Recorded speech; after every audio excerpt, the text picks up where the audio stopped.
바쁜 삶에서도 짬을 내어 영화 한 편씩 볼 수 있는 여유가 되면 좋겠는데 말이죠.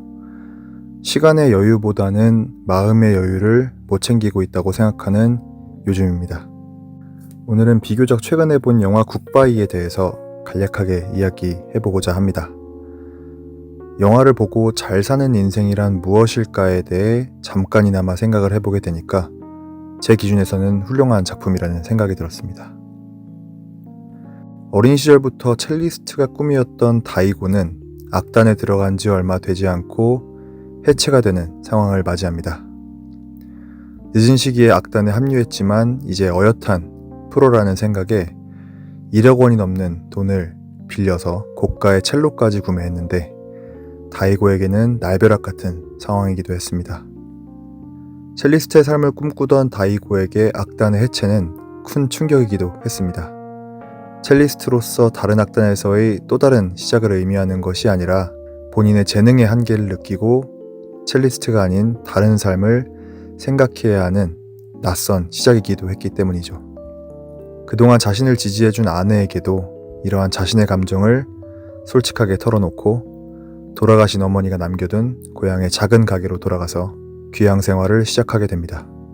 다이고에게는 어린 시절 상처가 된 가정사도 있습니다. 다른 여자와 도망간 아버지, 그리고 아버지가 남겨둔 LP판, 그리고 책 등을 버리지 않고 돌아가시기 전까지 간직했던 어머니에 대한 의문. 다이고는 그에 대한 이유를 찾기보다는 그저 묻어두는 것이 본인의 상처를 굳이 꺼내지 않는 것이라 느끼는 듯합니다. 그러던 중 고향으로 내려온 다이고는 신문 구인 광고란에서 고수익의 여행 가이드 구인 광고를 보게 되고 그 회사를 찾아가는데요. 알고 보니 이곳에서 말하는 여행은 우리가 아는 여행이 아니라 머나먼 여행인 죽음과 관련된 일이었죠. 납관사일이 처음이기도 했거니와 사람의 시체를 닦고 납관을 한다는 행위가 사실 쉬운 일은 아니었습니다. 다이고는 방치되어 있는 시체를 정리하는 일을 시작으로 납관사로서 힘겨운 발걸음을 내딛습니다. 하지만 사체의 정리보다 더욱 힘든 것은 납관사에 대한 사람들의 좋지 않은 인식과 가족들 그리고 친구들에게도 본인의 직업을 숨겨야 한다는 마음이었습니다. 죽은 사람의 평안한 마지막을 위해서 깨끗이 사체를 구석구석 닦아주고 생전의 아름다운 모습을 기억하듯 생동감이 넘치게 얼굴 화장도 해주는 납관사. 영화에서는 납관사에 대한 사람들의 시선, 특히나 죽은 사람을 이용해 돈을 벌어서 먹고 산다는 좋지 않은 인식을 적나라하게 보여줍니다. 다이고는 이웃, 친구뿐 아니라 아내에게까지도 외면당하는 상황을 마주하게 되죠. 그럼에도 다이고는 시간이 지날수록 죽은 이의 마지막을 돕는다는 사명감과 책임감을 느끼게 되는데요. 남들이 하대하고 불결하다고 평가하는 납관사 일이지만 경건함 그리고 고인을 대하는 태도로부터 납관사의 일은 본인이 지켜야 할 어떤 존재라는 생각을 하기 시작한 것 같습니다.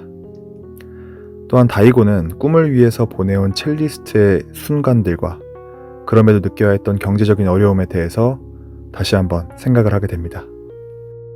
생계를 위해 돈을 버는 것이란 무엇이며 남들이 나에게 욕하고 하대하는 일이지만 고생하며 번 돈으로 아내와는 생계를 유지하고 맛있는 저녁 식사를 먹을 수 있기 때문이었죠. 어쩌면 우리는 다양한 인생의 순간들에서 더 나은 방향, 더 효율적인 판단, 주변에게 더 인정받는 상황 등을 마주하며 살아갑니다.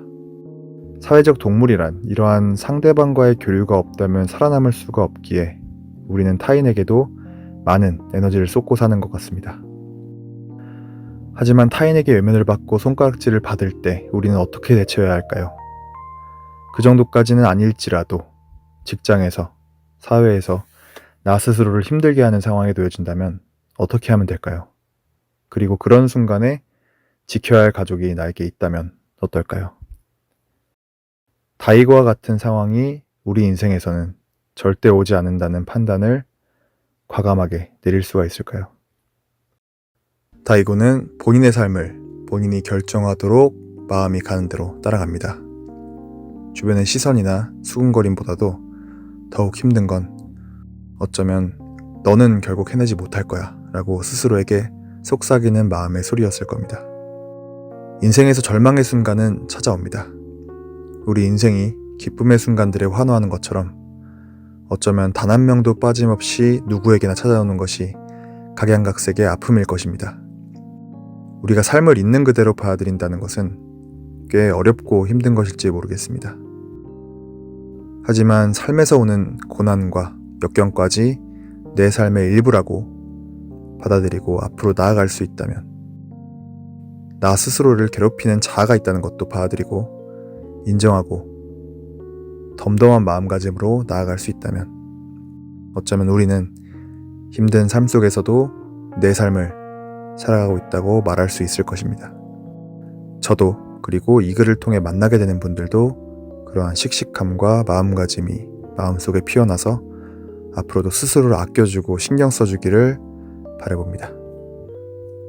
감사합니다.